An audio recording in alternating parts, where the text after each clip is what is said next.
সম্মানিত ভিউয়ার্স, চলো দেখি পর্বে এবারে আমরা আবাদ পুকুরের গরুহাটি খুব করে আজকে নজর রাখবো।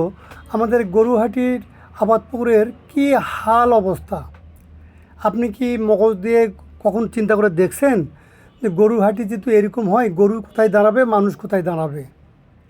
আমি ঊর্ধ্বতন আমাদের হাট কর্মকর্তাদের দৃষ্টি আকর্ষণ করে বলতে চাই যে যেখানে এমন পরিবেশ যেখানে দাঁড়ানোর জায়গায় নাই, সেখানে গরু ওলারা নিয়ে এসে কীভাবে থাকবে?